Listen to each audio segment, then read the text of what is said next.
China owns close to 200,000 acres of land in the U.S., worth close to $2 billion. And now some American leaders are very upset over China's recent purchase of land near an Air Force base.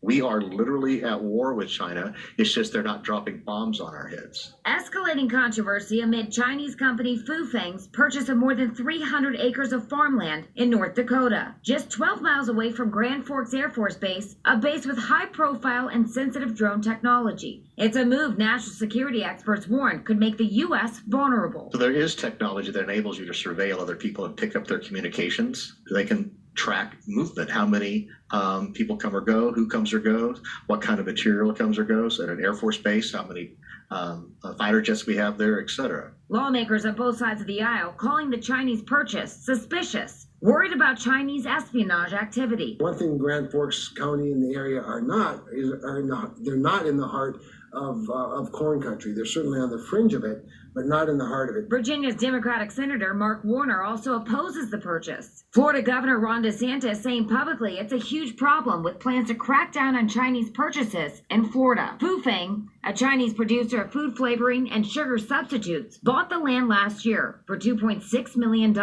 and claims it plans to use a location for a $700 million new corn mill plant, bringing 200 jobs to the Grand Forks area. Fufeng's CEO says the Chinese company has no intention to spy on U.S. military. Former and present American leaders say otherwise. They're the dragon's eyes and ears, and all they're after is, to find out everything that they can about our military.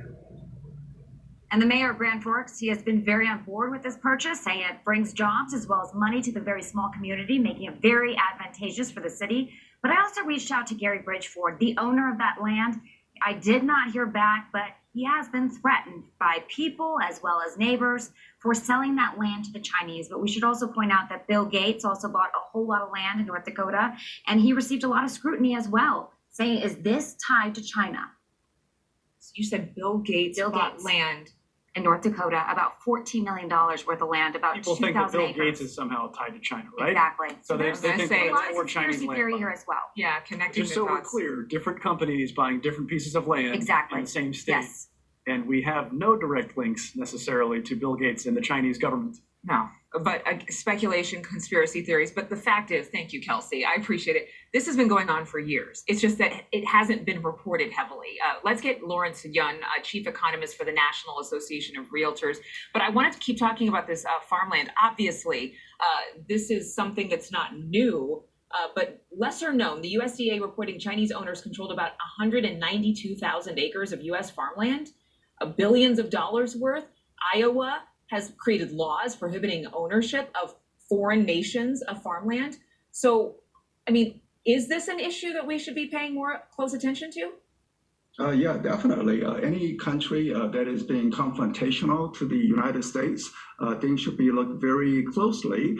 Our 1.5 million realtor members are engaged in a variety of real estate surveys. And one thing that we have been tracking is purchase of residential homes.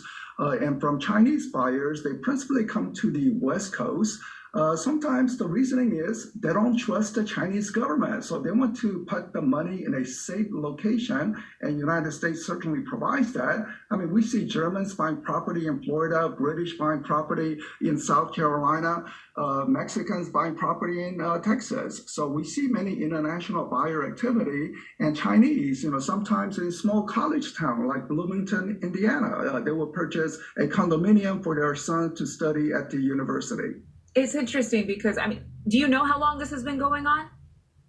Well, interesting part is that we saw a tremendous Chinese buying activity about 5 years ago. And then since then, it has begun to steadily decline. And in fact, in the past 2 years, during the COVID environment with, travel restrictions in place, we have seen a substantial decline in Chinese buyers coming into the U.S., only about 20% of the activity of 5 years ago. So the COVID restriction clearly restricted not only Chinese buyers, but other buyers. Canadians buying property here in the U.S. also has been restricted. But anything that involves national security does require a greater scrutiny and possible prohibition. And there is bipartisan support. I just want to make that clear. Republicans and Democratic lawmakers urging President Biden to actually end all farm subsidies for land owned by foreign nationals. But could this impact our food supply? It's a good thing that America is the leader in the food supply, and the American farmers. Let's give a cheers.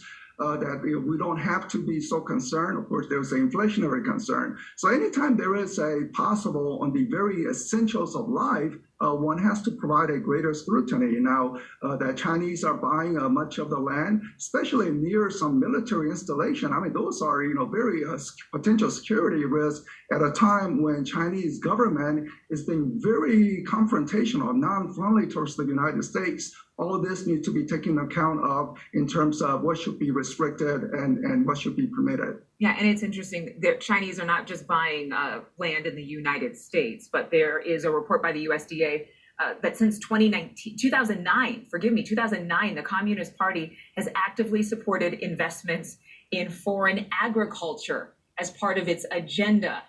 One more quick question in terms of housing. We really wanted to focus on farmland, but it appears that the Chinese government, it's not just Chinese individuals, right? It's the Chinese government that's actually purchasing homes here in the United States. And most of those homes are well over $1 million in value. No, these are Chinese individuals. Often the reason they give is that they are wealthy and they want to have a second home, and America is a good destination. The other reasoning is they don't trust the Chinese government and they want to park their money in a very secure location, possibly in Canada, Australia, and the United States. So essentially, they are taking money out of China and saying, no, I want to park some of the money here in the United States. Okay, thank you for clarifying that, Lawrence Yun. But again, I'm just glad that we're getting this story out there because, as you mentioned, it's been going on for years.